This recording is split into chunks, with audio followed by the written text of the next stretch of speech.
बिस्मिल्लाहिर्रहमानिर्रहीम। अस्सलाम वालेकुम दोस्तों, वेलकम करता हूँ इमरान ऑफिशियल न्यूज़ में। सऊदी अरब से नई अपडेट आ गई इंटरनेशनल फ़्लाइट के हवाले से। जैसे मैंने एक वीडियो बनाई थी सुबह, जिसमें बताया था कि आज एक बहुत बड़ी मीटिंग है वजारत दाखिला की और वजारत सेहत की तरफ से एक मीटिंग रखी गई है, जो कि सिर्फ इंटरनेशनल फ़्लाइट के हवाले से मीटिंग है। और जो सऊदी में कोरोना के हालात हैं, इसके मुताबिक जो बहस होगी, जिस पे आज फैसले बहुत अहम होंगे, जिसमें बताया जाएगा।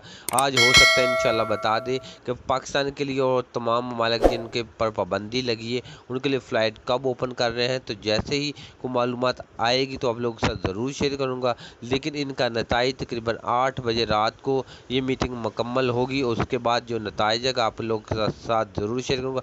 जैसे कि जो हालात चल रहे हैं, हालात कोरोना के जो सऊदी में बहुत ज़्यादा कम हो गए हैं। जैसा कि जब फ़्लाइट बंद हुई थी उस टाइम तकरीबन 500 केसेस थे, तो इन लोगों ने फ़्लाइट ऑपरेशन बंद कर दिया था। तो लेकिन जो कल की रिपोर्ट है, तकरीबन कल 409 केसेस सिर्फ सामने आए। इस वजह से सोचा जा रहा है कि वो बड़ी मीटिंग भी रखी गई है कि हो सकता है कि सऊदी ऑपरेशन जो फ़्लाइट ऑपरेशन है जल्द बहाल किया जाए। आज नहीं बहाल होगा तो कल इंशाल्लाह जो मीटिंग है गागा के साथ जनरल बिलाल अकबर की, तो उसमें बहाल कर दिया जाएगा। ये जो सऊदी अरब जाने जाते हैं, इनके लिए 2 दिन आज का और कल का बहुत बड़ा है। मैं दुआ करें इंशाल्लाह फ़्लाइट ओपन हो जाए। जो कोरोना के जो हालात हैं अब काफ़ी हद तक बेहतर हो गए, तकरीबन 0% हो चुके हैं। तो मेरे भाई जितने भी दुआओं में याद करें कि इंशाल्लाह जल्द फ़्लाइटें आज की मीटिंग में बहाल करने का ऐलान कर दें या फिर कल हो जाए।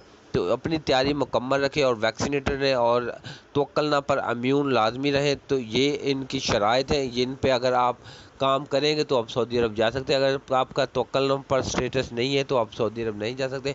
और वजारत सेहत की जो वेबसाइट है उस पर भी आप अपग्रेड रहें, तो अपनी तैयारी मुकम्मल रहें। इंशाल्लाह फ़्लाइट बहाल होने वाली है।